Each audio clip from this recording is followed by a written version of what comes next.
Qadın zəif məxluqdur. Qadın zəifliyi nədə görürsüz? Daş daşımırsa, o demək deyil ki, o zəif. Yeni bir ailəyə düşürsən, orada baş çıxartmaq elə bilirsiniz asandır. Hər kəs öz yoldaşına çönsün, baxsın. İnanın ki, sizin yoldaşlarınız 70-80% sizin atalarınız oxşur. Bu kitabın nə qədər bir üzündə qalacaqsan?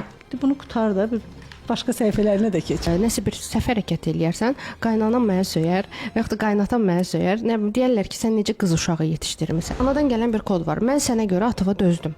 Bu qədər güclü olmaq qadına yaraşırmı? Mənim qızıma heç kim əyri baxa bilməz.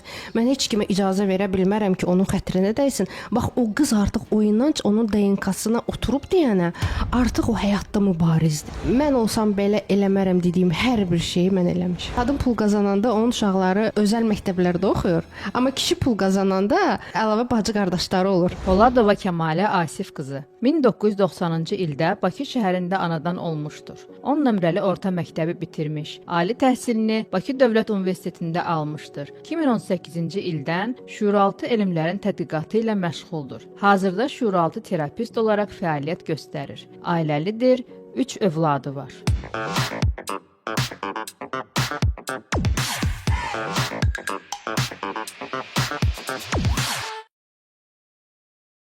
Kəmalə xanım, xoş gördük. Salam, hər vaxtınız xeyir olsun. Azərbaycan qadını necə olmalıdır? İlk öncə onu deyim ki, Azərbaycan qadını çox güclü, çox fədakar və ətrafını və ailəsini özündən daha çox düşünən bir qadın obrazıdır Azərbaycan qadını. Və nəzərə alsaq ki, biz 6 il öncə də biz torpaqlarımızı almışıq və 3000-dən çox şəhid vermişik. Allah hər birinə rəhmət eləsin. Onları böyüdən də, boya başa çatdıran da və tərbiyəni verən də məsələ Azərbaycan qadını olub. Övladına ötürdüyü inanclar, övladına verdiyi o sevgi, övladına verdiyi o dəyər hamısı gətirib bir nöqtəyə ki, insanda o vətənə qarşı, ailəsinə qarşı bir hisslər oyanıb və o hisslər əsasında da biz öz torpaqlarımızı ala bilmişik. Nə gözəl, şükürlər olsun bu günümüzə.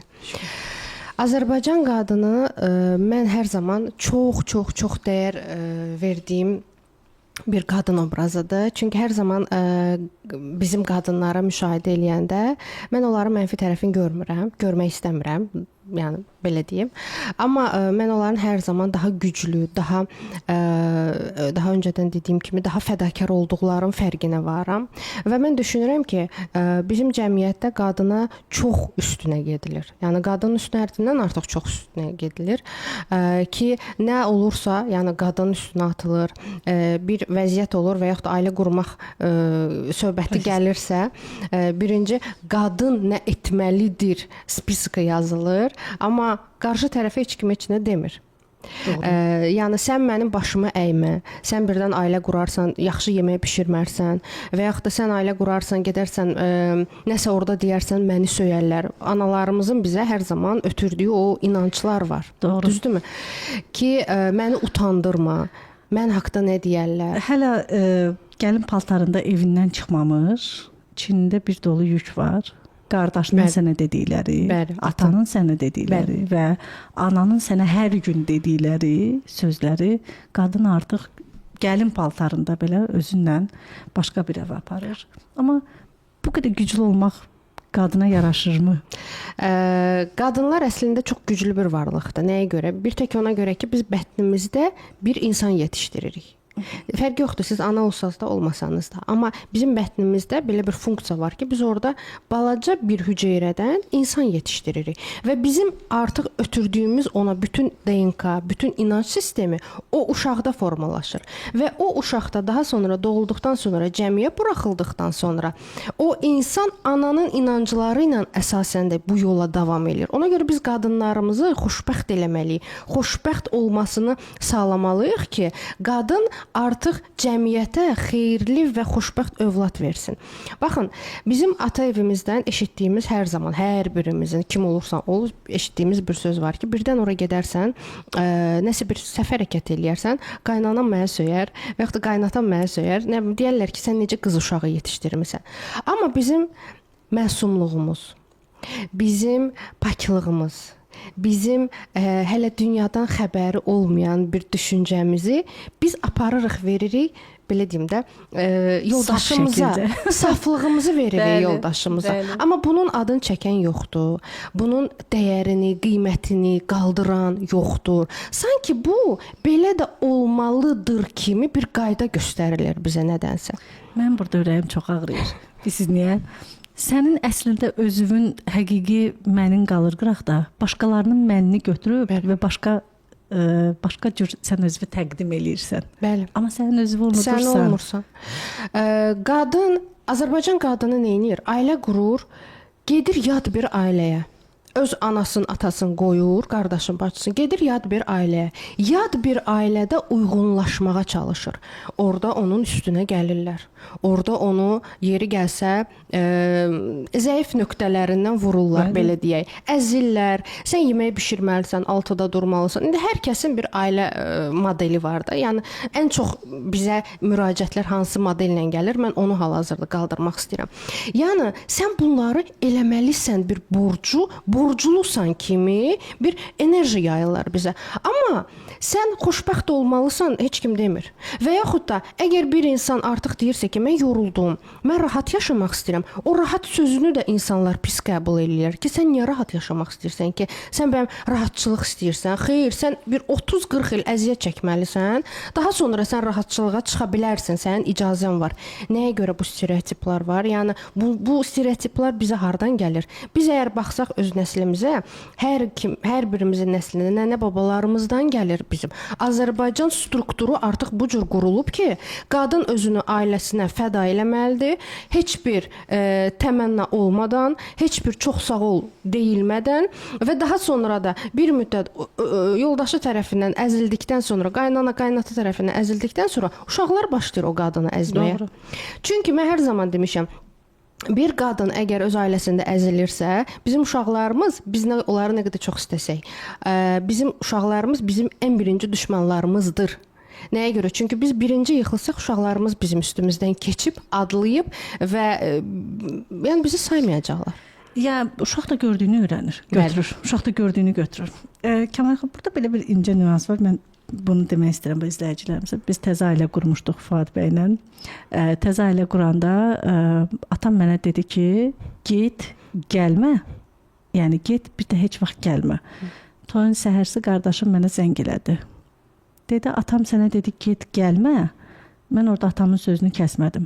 Amma bir gün gəlmək istəsən, bil ki, mən sənin arxandayam. Çox gözəl bir mövzuya toxundunuz, Aydan xanım.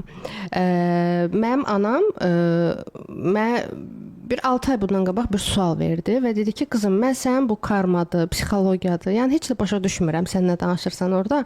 Mənə deyir, bir dənə sözlə izah elə ki, bir qadın ümumiyyətlə bu elmlərdən xəbəri olmayan, bu videoları görməyən bir qadın necə xoşbəxt ola bilər? Artıq doğuşdan sən hansı qadına xoşbəxt deyə bilərsən? Və məndən heç kim inciməsin, amma mənim cavabım oldu ki, bir qızın arxasında atası dağ kimi dayanıbsa, istəyir həyatda olsun, istəyir olmasın, fərqi yoxdur. Əgər atanın inancı varsa ki, mənim qızımın xətrini heç kim deyə bilməz və nə olursa olsun, qızım hər zaman mən qızımın arxasındayım. Bax, o inanc həmin o qız uşağının ailə həyatı çətin də olsa, sınaqlardan keçsə də, ayrılsa belə, amma yenə də o mübarizlik hissi hər zaman onda qalır. Mən şəxsən özümdən götürürəm. Mən ailə həyatı quranda və bu 12 il ərzində cəmi 3-4 dəfə mənim atam bu sözü deyib, amma mən onun enerjisini çox da hiss eləyirəm. Həyatımın ən çətin günlərində hər zaman mənə çağırıb və yanına deyib ki, qızım, birdən narahat olarsan. Birdən nəyinsə fikrini çəkərsən. Sən bil ki, nə olursa olsun, mən hər zaman sənin arxandayım. O mən düşünürəm ki, həyatdakı ən böyük şansımdır. Məhz o sözlər və o enerji. Çünki o enerji sayəsində mən düşdüm, amma sınmadım. Düşdüm, yenədən qalxdım. Mən düşməyəcəksiniz demirəm. Mən sınmayacaqsınız demirəm.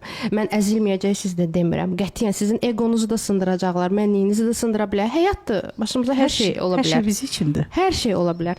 Amma ataları arxasında olan qızlar, onların gözləri başqa cür parlayır. Fərqi yoxdur sizin atanız həyatda olsa da, olmasa da. Sizin atanız uşaqlıqda belə rəhmətə əgər gedibsə, o kişi əgər o inancdaydısa ki, mənim qızıma heç kim əyri baxa bilməz, mən heç kimə icazə verə bilmərəm ki, onun xətrinə dəysin. Bax, o qız artıq o inanc onun DNK-sına oturub deyənə, artıq o həyatda mübarizdir. Mən bir çox qadınlarla işləmişik və onların hər zaman gözlərinin içinə baxıram. Arxasında atası duran qadınlar başqa cürdür. Orada heç də maliyyədən getmir. Qətiyyən, yox, maddiyyatdan 1 manatdan belə söylüyorum. Atanın pulu olmaya bilər. Atanın pulu, ata xəstə ola bilər. Çox üzr istəyirəm. Ata xəstə ola bilər, ata yataq xəstəsi ola bilər, ata danışmaya bilər. Ata kör ola bilər. Amma o enerjini sənə o gözlərində, o səsində, o sənə o dayağı verirsə, o qadınlar artıq utdu. Mən deyərdim. Məndən heç kim inciməsin. Amma soruşacaqsınız ki, bəs olmayanlar neynəsin? Bəli. Hər qadının arxasında da duracaq bir atası yoxdur axı. Burada siz qardaşınızı dediniz, inciməsəz mən sizə bir söz deyərəm. Qardaş başqadır. Qardaş başqadır. Qardaşın o sözü başqadır. Bəli, dayaq verir, güc verir, amma atanın deməyi tamam başqa hissdir. Doğru. Mən razıyam sizinlə. Və mən bunu demək istəyirəm ki, bizdə ancaq kodlama sistemidir də. Bizdə ancaq kodlamalarla mən işləyirəm. Fərdi terapiya falan götürmürəm. Bilənlər bilir zaten. Ki atalarından bu inancı görməyən xanımlara demək istəyirəm ki, bizdə onu inancı formalaşdıran o kodlama var. Ki o kodlamanı siz 21 gün dinlədikdən sonra o inanc artıq sizdə başlayır yaranmağa. Çünki o inanc yoxdursa, o demək deyil ki, o sizdə heç vaxt olmayacaq. O başlayır yaranmağa və artıq o mübarizlik hissi, o savaş hissi, yaxşı mənada savaş hissi, yəni mən həyatda qazanacağam hissi, o artıq sizə gəlir.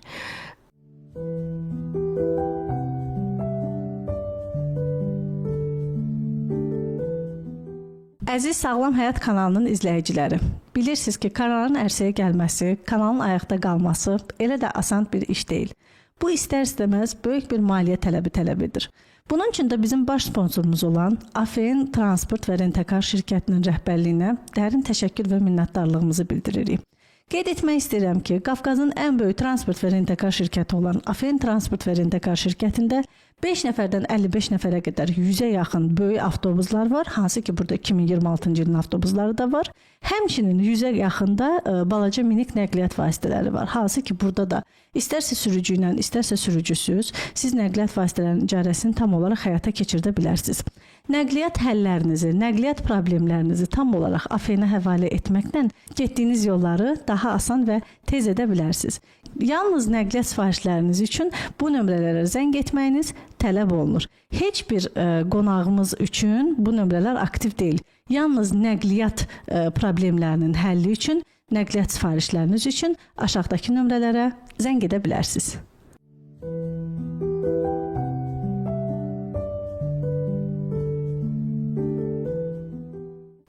Çox vacibdir. Bir qadının ayağını yerə möhkəm basması.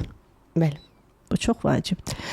Gəzəndə çiynini düz tutması. Bəli.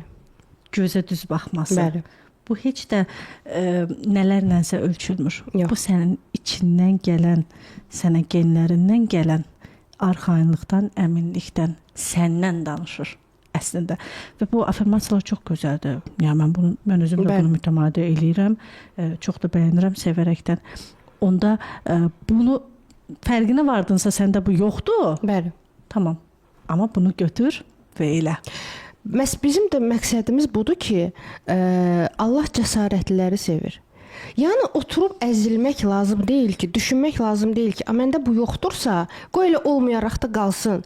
Bunu yaratmaq lazımdır. Mən yazıq yoxdur məndə, neyniyəcəm? Yox, əsla. Biz bu verilişlər nəyə görə açılıb? Yəni nə qədər görün biz danışırıq bu haqqda. Eyni mövzulardır. Biz danışırıq, insanları aydınladırıq ki, yoxdursa sən bunu yarada bilərsən. Yəni üzülməyin, düşünməyin ki, mənim arxamda məsəl üçün ata dayanmayıbsa, mən elə həyatda da uğur qazana bilməyəcəm. Baxın, atadan gələn oynançılar bizim içimizdə daxili potensialımızı oyadır, ortaya çıxartmağa kömək edir.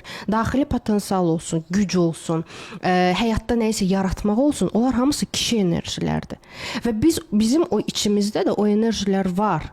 Sadəcə bəzən onlar aktiv olmurlar. Bilirsiniz necə? Kəmalə xanım, burada çox gözəl bir nüansa toxundunuz, mənim ürəyim getdi bax. Əslində sənin içində kim olduğunu sən bilmirsən. Bəli. Sevgini almamısan, o hissi almamısan, tanımırsan axı atadan o ata enerjisini almamısan deyən, sənin içindəki o enerjilər aktivləşməyib.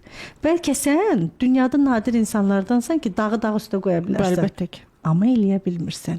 Niyə? Çünki bilmirsən, tanımırsan o hissi. Atadan sevgi almadığın üçün tanımırsan. Baxın, biz hissləri tanımalıyıq.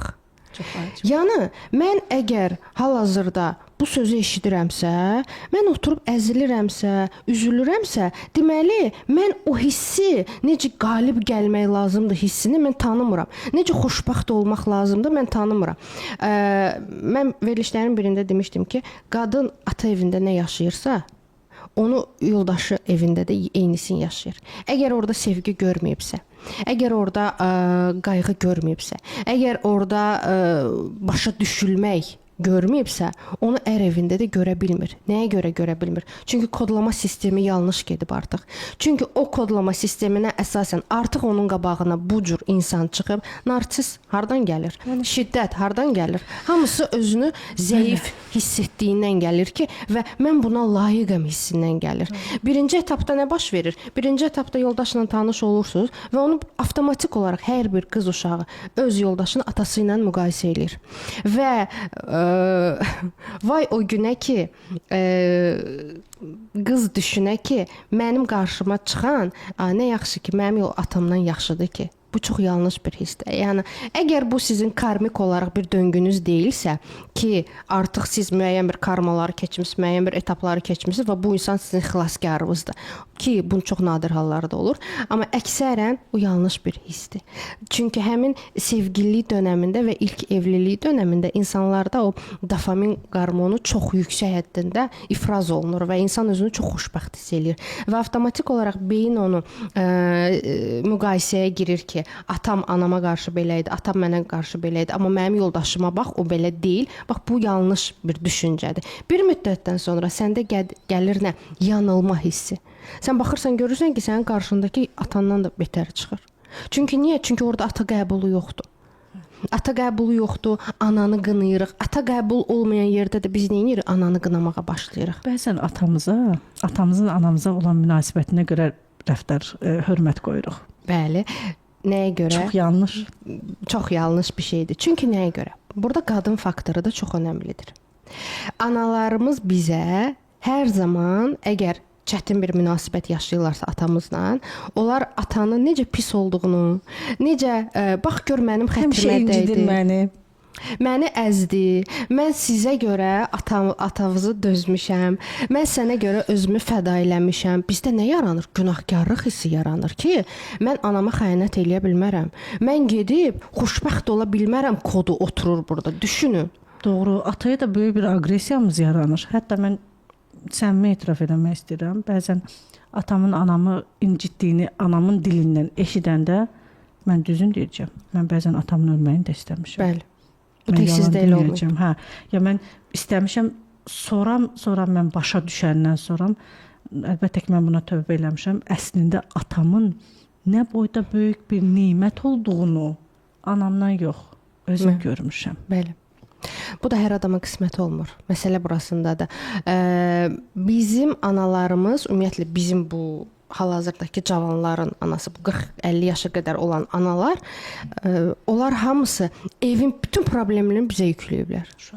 Hamısını yükləyiblər. Atam mənə əyri bax. Barışanda bizə demirlər. Yəni barışanda bizim xəbərimiz olmur. Amma dalaşdılar, bir problem yarandı, onu şişirdib gəlib bizi ötürürlər. Biz də övlad olaraq nə hissləri yaşayırıq? Biz atamıza nifrət eləyirik. Ata belə deyim, kişi obrazına, ilk bizim həyatımızda olan kişi obrazına biz nifrət eləyirik. Sonra da deyirik ki, mənim ailə həyatım alınmadı. Mənim həyatımda iş karyeram alınmadı, pul mövzusu alınmadı. Hər kəs öz yoldaşına çönsün, baxsın. İnanın ki, sizin yoldaşlarınız 70-80% sizin atalarınız oxşur. Eyni, əgər sizin atanızda içki, qumar, narkotik problemi var idisə, bu sizin yoldaşınızda da olacaq. Yəni əgər siz onu orada işləməmisinizsə, bağışlamamısınızsa, bu sizin yoldaşınızda da olacaq. Əgər anada, baxın, ana və ata kodlama sistemi, onların ikisinin arasında olan münasibət ki var, o bizə də yansıyır. Siz öz həyatınıza baxsanız qıraqdan, sadəcə müşahidə eləyin. Görəcəksiniz ki, səninlə yoldaşın olan arasında münasibət ata-anavın münasibətinə bənzəyir. Eynən demədim, amma çox bənzəyir. Bir dəfə bir misal çəkim, qaynanamla məlum məsələ, yəni yola getmirlər də indi. Anam evdə, atamla yola getmir. Siz demiş ki, davaları bilirik, barışmağı bilmirik. Qaynanamla qaynatamda da biraz bu baxır ki, qaynanam bizim bütün videolarımıza baxır, onu sevirəm. Bir gün çox gözəl bir söz işlətdi, deyim sizə.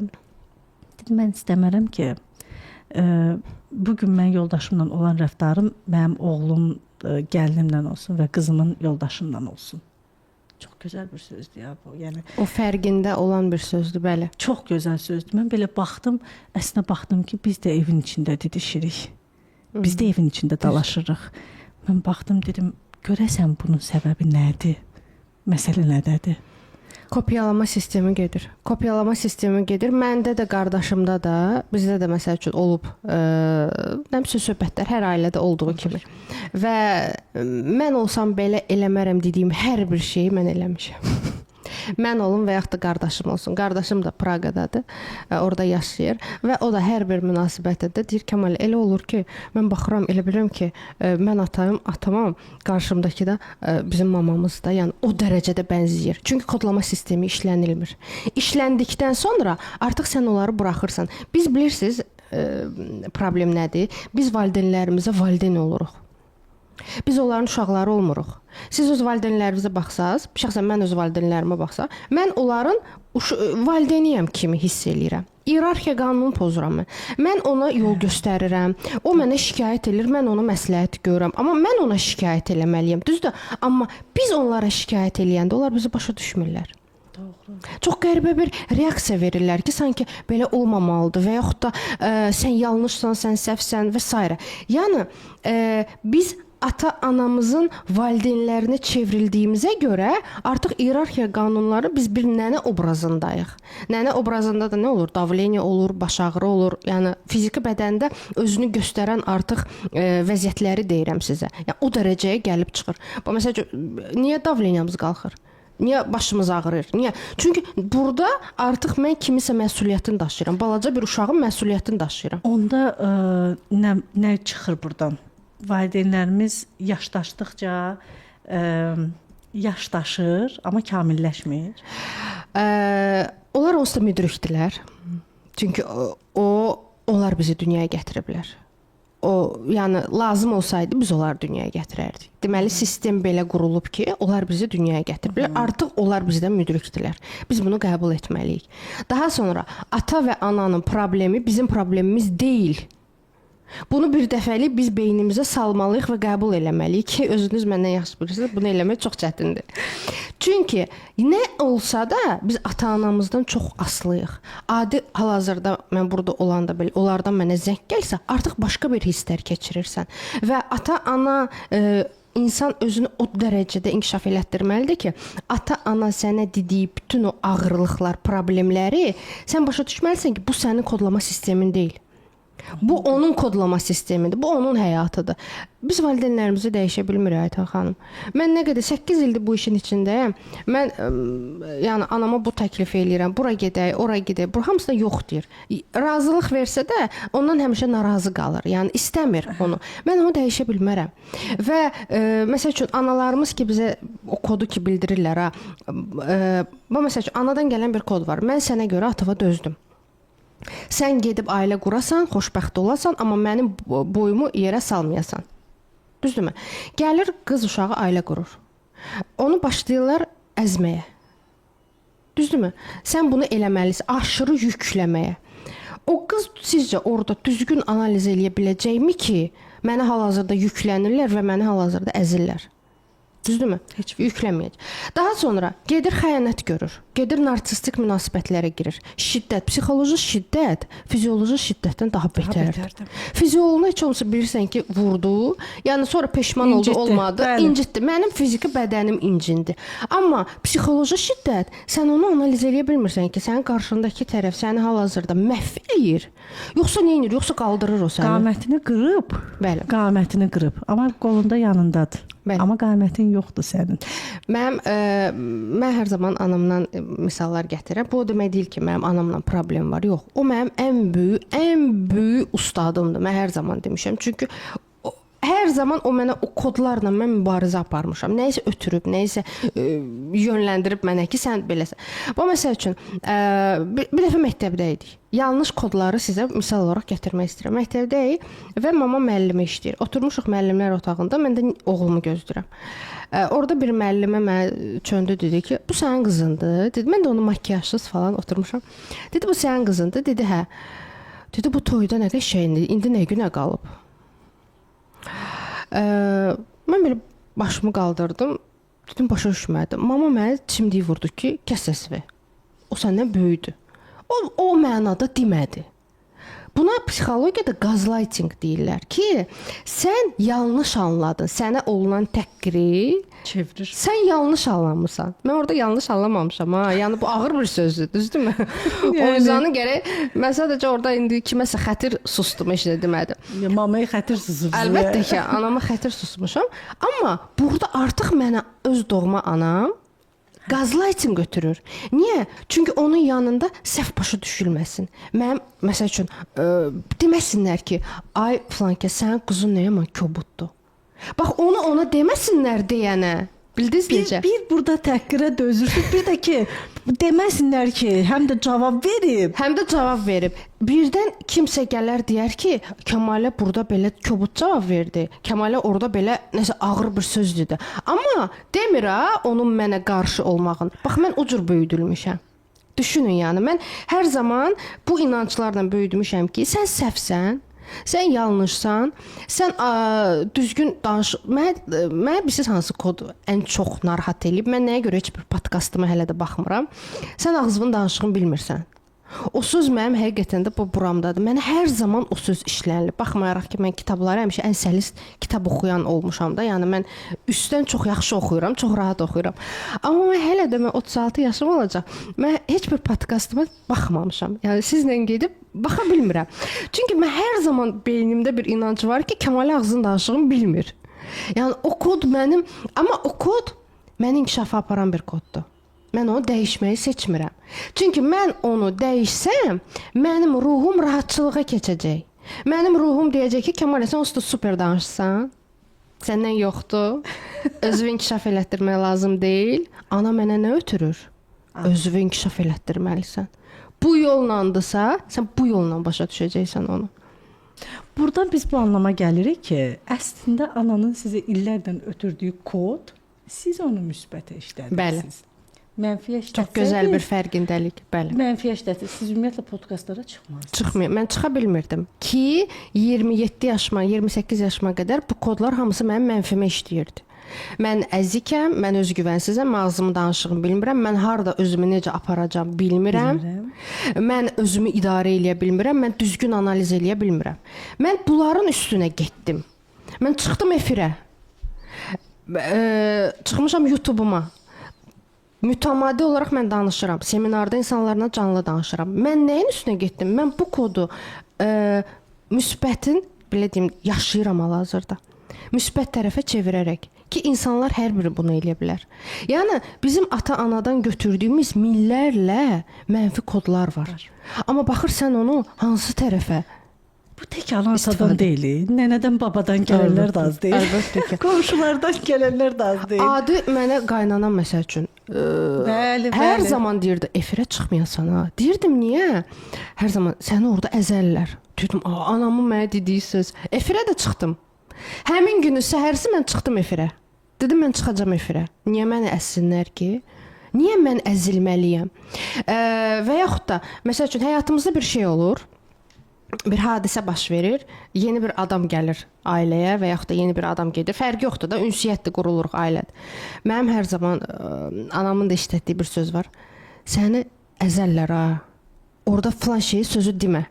Səni orada sındırarlar, xəbərin olmaz. Əslində öz qorxularından. Əlbəttə ki, əslində öz qorxularıdır, amma əgər o mənə bu sözləri deyirsə, deməli məndə də o kodlama sistemi var. Bildiniz necə? O sözləri mən elə belə eşitmirəm. O ana mənə elə belə verilməyib.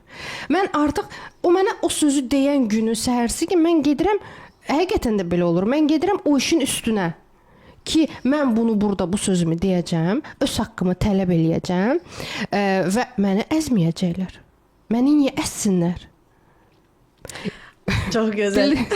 Bir dəfə sözünüzü balla kəsib, rəfiqəm Vüsalə xanımla biz Fidan Nizamovanın kitabının açılışına gedirik. Sağ olsun bizi dəvət eləmişdi. Kitabdan sonra bir söhbət oldu və sual-cavab məsələsinə keçildi.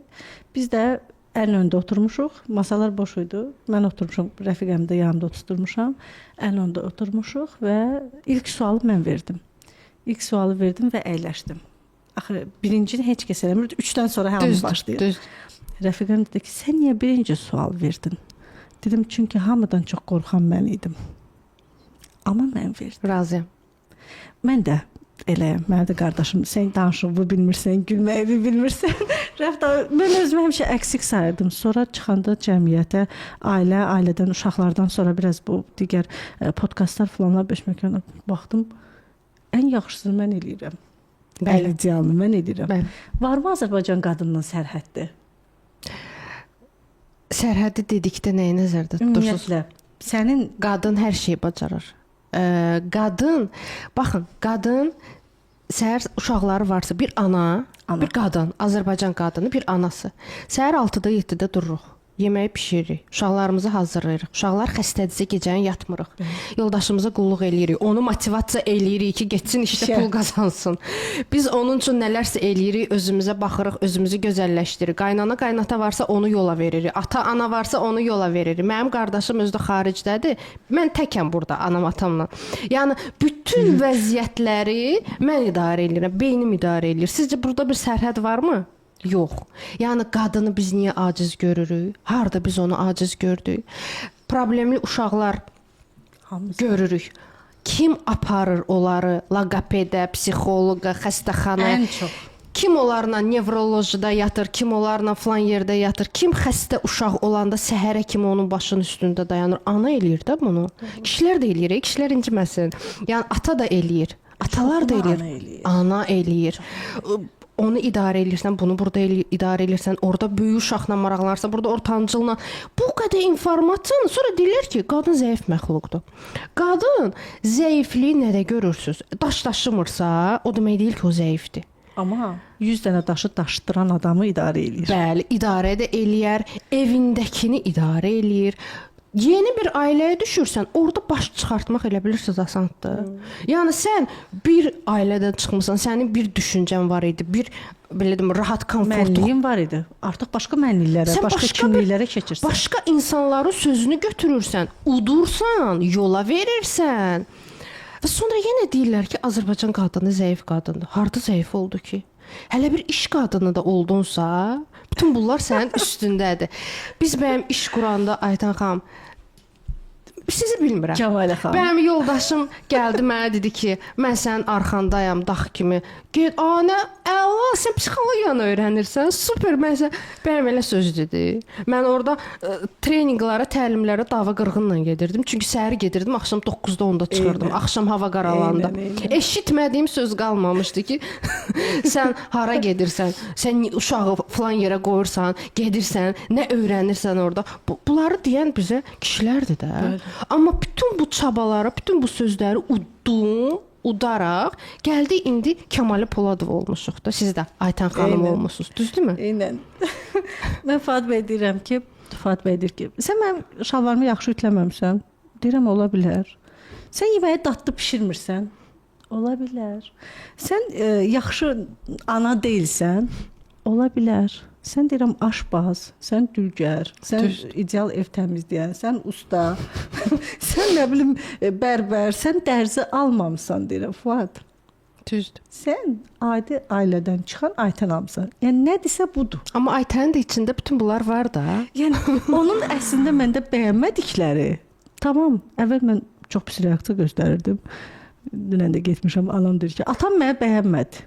Deyirəm, neynirsən atam səni bəyənsin? Bəyəndi, bəyənmədi, nə dəyişir? Neşdi. Özünüzü bəyəndi deyir. Özünüzü bəyən. Biz biraz başqaları üçün yaşamağı çox seçmişik elə bil ki. Biz fədakarıq. Çox Aytən fədakarıq. xanım, inanın ki, sizi bilmirəm. Valla hər bir Azərbaycan qadını evində krantını da düzəldir, qapısını da düzəldir, bazarlığında eləyir, işığını da, lampoçkasını da taxır. Hər bir şeyi biz bacarırıq. Bizə niyə zəif deyirlər? Bu mənə yer eləyir həqiqətən də. Bir yoldaşa deyirsən ki, var demirəm. Elə yoldaş var ki, həqiqətən də bir dəfədən, amma çox nadir hallarda olur. Çox az olur. Çox az olur. Çox az olur. Deyirsən ki, lampoçkanı dəyiş. İşdən gəlim dəyişərəm. İşdən gəldi, yorğun.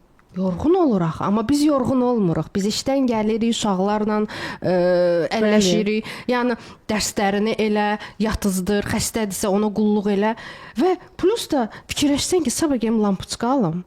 Lampoçkanı da düzəldim. Bilirsiniz, burada biz o yükləri kişiyə verməyə bacarmalıyıq. Çox çətindir. Əgər siz məsəl üçün bazarlığa gedirsinizsə, pomidorun ən qəşəngini alırsınızsa, həmişə siz eləmisinizsə, günün bir günü deyirsən ki, ay yoldaş, sən işdən gələndə filan pomidordan al. İnanın ki, o gedib orada ən əzilmiş, ən büzülmüşlər harda varsa onları alıb gətirəcək. Bax orada ver mən eləyim demək lazım deyil.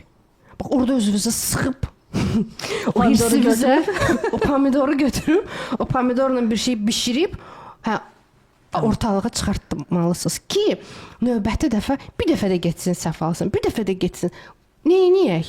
Aytən xanım, öyrətməliyik də. Öyrənməlidir ya yox. Kim deyib sizə ki, üzr istəyirəm. Kim deyib bizə ki, biz bu qədər güclü olmalıyıq? Məsəl üçün bir veriliş çəkmişdim. Orada mənə aparıcı dedi ki, mən deyir elə eləmirəm. Mən deyir otururam. Məsəl üçün mənim yoldaşım hər şey eləyir. Yəni, bəli, mənim YouTube-da verilişim var. Oradakı xanım, yəni bu sözü çox mənə həqiqətən belə maraqlı gəlmişdi ki, bu necə olur? Mən bunu anamdan görmüşəm. Siz də bunu ananızdan görmüsünüz. Çünki mənim atam 3 həftə dənizdə işləyirdi, neftçi olub. Evin bütün yükü mənim anamın üstündə idi. Biz anamın üstündə idik. Mənim allergiyam oldu, İrana məni anam apardı. Xəstə oldum, anam elədi. Nə bilim, evə bazarlığa anam elədi. Çünki atam həmişə işdə gücdə idi. Yəni atamın buna vaxtı yox idi. Və mən onu anamdan görmüşəm deyənə.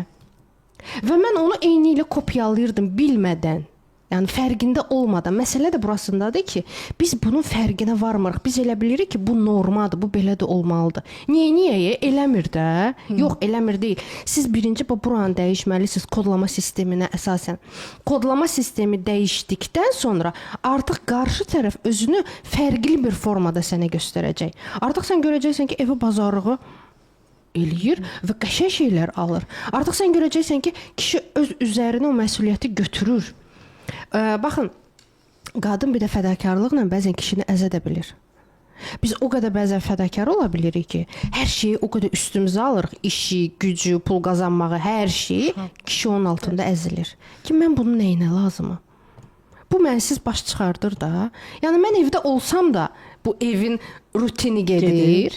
Düzdürmü? Mən evdə olmasam da bu evin rutini gedir. Yəni, hər iki tərəfdə mən nəyə lazımam? Bax, bu kodu fədakar qadınlar bəzən bilmədən aşılayırıq kişilərə. Bu kodu aşılamaq lazım deyil. Biz hər zaman onlara bildirməliyik, söhbət normal münasibətlərdən gedir. Biz hər zaman onlara bildirməliyik, sən olmasan mən yəni əziyyət çəkərəm. Bilirsiniz niyə? Çünki qadınlar ağıllıdır. Biz istədiyimiz kodu qarşı tərəfə yansıda bilirik ki, onların da xeyrinə. Biz onun pisliyinə heç nə eləmirik ki. Biz ailə üçün edirik. Ailə üçün atamız şey eləmirik. Bir söz var, bir söz həqiqətən çox bəyəndim. Deyir ki, qadın pul qazananda onun uşaqları özəl məktəblərdə oxuyur. Amma kişi pul qazananda deyir onun əlavə bacı qardaşları olur. Digər. Doğru. Yəni bu da bir inancdır. Bu da görün ölkənin inancıdır. Bəli. Anadan, atadan, məsəl üçün mənim anamdan hər zaman bir kod gəlirdi mənə. Sənin birdən yoldaşının çox pulu olar, o səni atar. Deyirəm, mama, mən niyə atmalıdır axı? Yəni, məni o niyə atmalıdır? Nə səbəbə atmalıdır? Məndən yaxşısını tapacaqmı? Və yaxud da o niyə tapmalıdır? Niyə sən mənə bu kodları yansıdırsan? Hər zaman mənə deyirdi, bax ha, birdən ayrılar səndən. Demir ha, sən ayrılarsan. O sözü, o icazəni mənə vermirdi. Demir ki, bala, sən birdən ayrılmaq istəyərsən. Məsəl üçün, rutin bir söhbətdir də. Birdən sən ayrılmaq istəyərsən, birdən sən, nə bilim, bezmisən bu ailə həyatına. Yox, birdən səni atar. Və mən təsəvvür edin ki, mən ailə quranda, mən hər zaman qorxurdum ki, məni kimsə atar. Mən özümü hər zaman elə aparırdım ki, birdən məni atarlar, mən tək qalaram, mən neyniyərəm? Qadınların çoxunda bu kodlama sistemi var. Məni atarlar. Əslində ona görə bir çox indiki ailələrdə çox uşaq dünyaya gətirirlər ki, nə qədər çox uşaq olsa o mənə o qədər bağlı olar. Bu da yanlış. O ayrı söhbətdir. Yanlış inancdır. Daha çox. O absurddur. İnanın ki, yəni o işləmir. Amma məni atar deyən, düşünən nəticə etibarilə elə atılır. Kodlama sistemi dəyişməyənə qədər də gec-tez atırsan. Çünki sən davranışın belə. Kodlama sistemi nədir? Kodlama sistemi mənim beynimdəki olan düşüncələrim mənim bədənimə ötürdüyü siqnallardır. Və mən həmin bədənimə əsasən hərəkətlər edirəm. Bədən indi siqnal göndərir ki, bu Kəmalə 50 telefon al. Mən götürdüm onu, düzdürmü? Bədən göndərir də o siqnalı. Beyin göndərir o siqnalı. Yəni biz də davranışımızda, inanc sistemimizdə artıq qarşı tərəfə sən birdən gedərsən, məni atarsan, qorxusunu artıq yansıdırıq. Və o artıq qorxu inancdır. Və inancdır, gec-tez qorxu həyata keçirdirsən. Qorxduğun nə varsa həyata keçir. Bax, bu var bu. Bu çox qəribədir. O çox qəlizdir. Bunu demək istəyirəm ki, burada olan hər şey düşündüyün olacaq deyə bir şey yoxdur. Yox, sənin deyil. Və burada hamısı da düz deyil. Düz də buradan çıxır, səhv də buradan çıxır. Amma sənin deyil. Ona mən deyirəm, bizim Zahid müəllim də deyir, parazitlər. Bəli. Buradakı parazitlərdən, fikir parazitlərindən. Əslində yanlış kodlama parazitlər də elə. Bəli. Parazitlərdir ki, siz deyirsiniz ki, tamam əzizim, parazitlər indi burada, orada olmur ki. Burada da olur da. Yanlış fikir sənin parazitindir. Gəl biz onu müsbətə çevirək. Bəli. Müsbətini işlə də bunun. Sən zaten bunun müsbətini çevirsən, sən özün üçün yeni bir levelda belə deyim, mərhələ atlamış olacaqsan. Bu kitabın nə qədər bir üzündə qalacaqsan. Bunu qutar da bir başqa səhifələrinə də keç gedər. Kodlama sistemi sizin vərdişlərinizi dəyişir, sizin enerjinizi dəyişir, sizin düşüncələrinizi dəyişir və siz o enerji, düşüncələr, vərdişləri ötürürsüz ətrafa. İstəyir yoldaş olsun, istəyir uşaq olsun, istəyir qohum-əqrəba olsun, istəyir cəmiyyət olsun. Cəmiyyəti ötürürsüz. Bizim indi danışdığımız, Aytən xanım, hamısı enerjidir. Mən buna inandığım üçün insanlar da bizə inanır. Siz bunu gördüyünüz və inandığınız üçün insanlar bizə inanır. Çox adam çıxıb müəyyən bir sözlər deyə bilir, düzdürmü? Bəyəm hər adamdamı siz o enerjini hiss edirsiniz? Siz də bura çağıranda o insanın enerjisinə baxırsınız, düzdürmü? Ki baxın bunun dediyinin altında hansı enerji dayanır? İnsan çox bilikli ola bilər. İnsan 1 milyon dənə kitab oxuya bilər. Amma insan o oxuduqlarına inanmırsa, həyatında tətbiq eləmək gücü yoxdursa, onun artıq heç bir enerjisi yoxdur. Kəmalə xanım, dediyinə inanmayan adamın ağzından çıxartdığı sözü özündən asılı olmadan söz titrəyir. Bəli. Söz titrəyir. Düzdür. Görüşlərə gedəndə biz digər tərəfdən bu nəqliyyat sektorundayım bilirsiniz. Nəqliyyat sektorunda görüşlərə gedəndə böyük işlərin adını çəkəndə adamın dili topuq vurur. Deyirəm ki, deməli yalandır. Bunu keçin o tərəfə. Bəli. Çünki bədən nə olursa olsun yanlış reaksiya versə özünü göstərir. Bəli. O səbəbdən dolayı əslində biz digərlərinə özümüzdən çoxdan danışırıq. Bəli. Amma Bəli. görmək. Çox razıyam. Görmək məsələsi var. Və insan mən hər zaman demişəm, indi çoxlu psixoloq, koçlar, nə bilim, yaşam koçu falan çoxdur, həddindən artıq sosial şəbəkələrdə hamısına da uğurlar arzu edirəm. Amma məndən soruşsanız, mən deyərdim ki, bu işdə təcrübə çox önəmlidir. Bilik bir qırağa, oxuduqların bir qırağa, hər şey gözəldir, hər şey superdir, başa düşdün, oturdun. Amma insan birinci öz həyatını dəyişməlidir.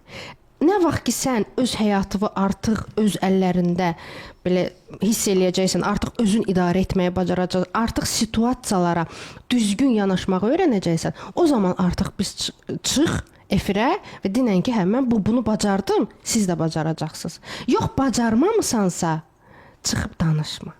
Çünki insanları hal-hazırda elə bir döngüdür ki, insanlar hal-hazırda şəfa istəyir. Yəni o şəfanı da düzgün vermək lazımdır. Yəni aldadaraq və yaxud da nəsə olaraq, məsəl üçün bizdən bir də görürsüz kimsə yazır ki, mən kodlamadan istədiyim nəticəni görmədim. Mən onu nəyə görə uzun-uzun izah eləyə bilirəm? Çünki mən bilirəm ki, bunu bu səbəbə görə indi hal-hazırda deməli vaxtı deyil. Bir müddətdən sonra amma sən nəticə görəcəksən. Çünki mən onu bilirəm. Mən buna da arxayınam və bunun arxasındayam. Amma mən bunu bilməsəm, bunun o tərəfin, bu tərəfin, öz işimin gördüyün, yəni bilməsəm, başa düşməsəm ki, bu nəyə gətirir, çıxardır, nə şeyləri ortaya çıxardır, mən onu insanlara izah eləyə bilmərəm. Onlarda da mənə inam yaranmaz. İnsanlar çünki hər şeyi hiss eləyir.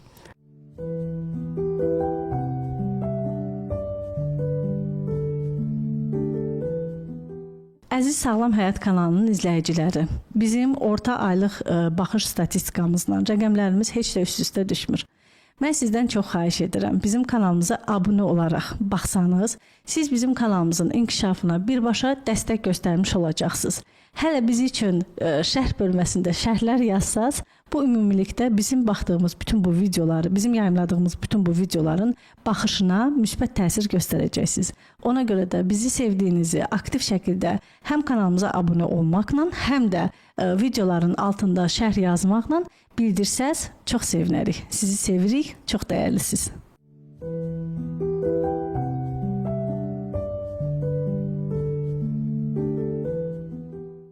Heç kəsə demirsən, amma içində bir tədirginlik var da belə.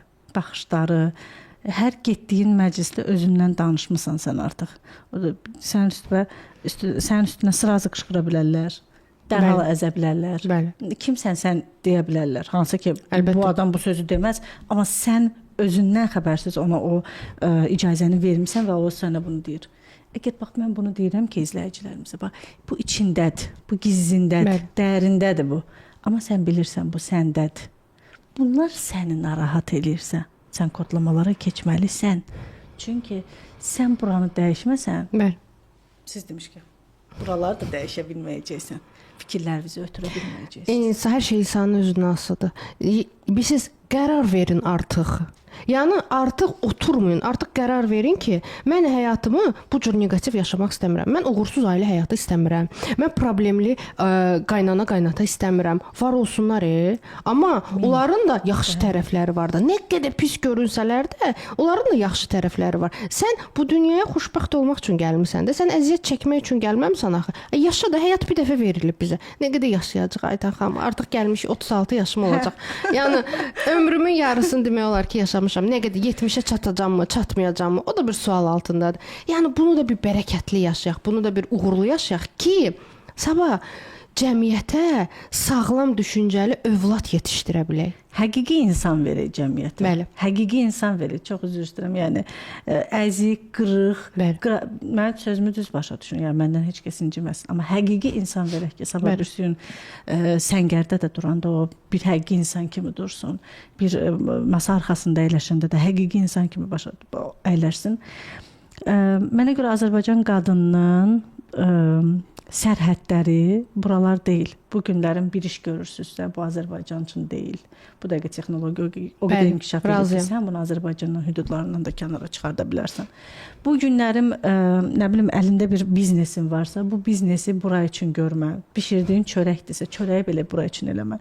Sənin nə qədər ətrafın, sərhədlərin geniş olacaqsa, sənin düşüncələrin və sənə gələn insanlar da bir o qədər sənə məxsus olacaqlar. Amma oturduğun evi dəyişməmisənsə, sürdüyün maşını dəyişməmisənsə, giydiyin paltarları dəyişməmisənsə, əhatəni dəyişməmisənsə, hər dəfə yeni əhatə, yeni kruq belə deyim, gətirməmisənsə, bil ki, artıq heç nə eləməmisən. Instagramda hər gün eyni adamların səhifələrinə baxmaqdansa, yəni bizim bu YouTube verilişlərimizə baxıb insanın düşüncələrin dəyişməsi çox möhtəşəm bir şeydir ki, artıq insanların çoxu artıq bunu eləyir. Və bizim uşaqlarımız bizim ölkəmizin gələcəyidir. Biz artıq yeni bir hal-hazırda uşaqlara siz baxırsınız, görürsünüz, onlar fərqli düşüncədədirlər. Yəni bəzən mənim uşağım indi balacalar elə danışmır, elə bir söz deyir ki, mən oturum o 3 gün 3 gecə fikirləşirəm ki, bu mənə bu sözü niyə dedi?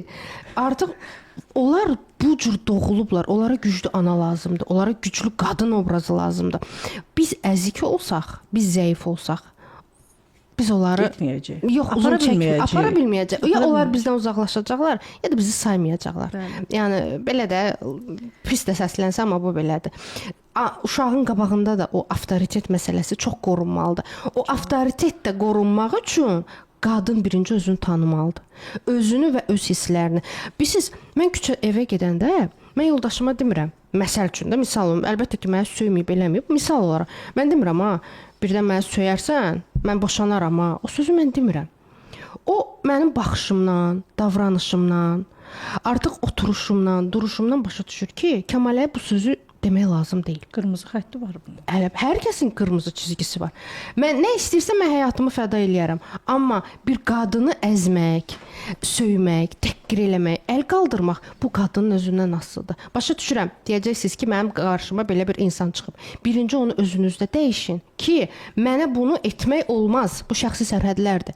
Mənə əyri baxmaq olmaz. Məni cəmiyyətin içində təhqir eləmək olmaz. Mənə kiminsə yanında artıq əski söz demək olmaz. Buna inandırın birinci özünüzü. Daha sonra qarşı tərəfə heç deməyəcəksiniz. O özü başa düşəcəksiniz. O sizin gözünüzə baxanda tutacaq ki, söhbət nədir. Yəni. Bax, bu cür yaşayın.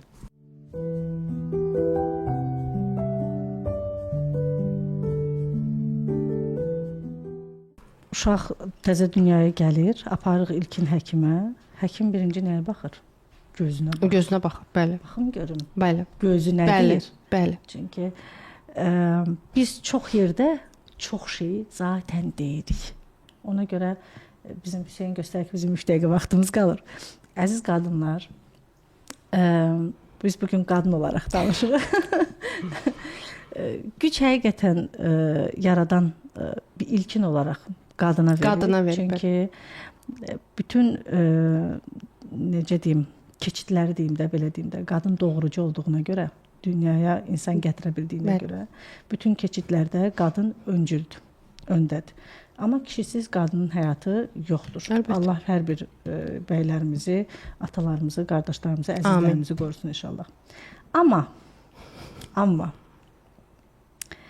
yaşayıb və yaşatmaq istəyirsinizsə, gün keçirtmək yox, yaşamaq istəyirsinizsə, doya-doya, sevə-sevə yaşamaq istəyirsinizsə, hər anın, hər saniyənin dadını çıxartmaq istəyirsinizsə, ancaq özünüzdən olun. Bəli, razıyam. Birinci siz, sonra digərlər. Razıyam. Mən belə deyirəm Kəmalə xanım. Mən sizinlə tamamilə razıyam və Azərbaycan qadınına demək istəyirəm ki, siz dünyanın ən gözəl qadınlarısınız və ən fədakar və möhtəşəm bir ürəyə sahib olan qadınlarsınız. Bunu əsla və əsla unutmayın və kiməsə bunu sizi unutturmağa da icazə verməyin. Birinci siz, bəli. Sonra başqaları. Sonra başqaları, bəli. Təşəkkür edirəm. Mən təşəkkür edirəm. Kəmalə xanım, möhtəşəmsiniz. Çox sağ olun. Sağ olun. Sağ olun.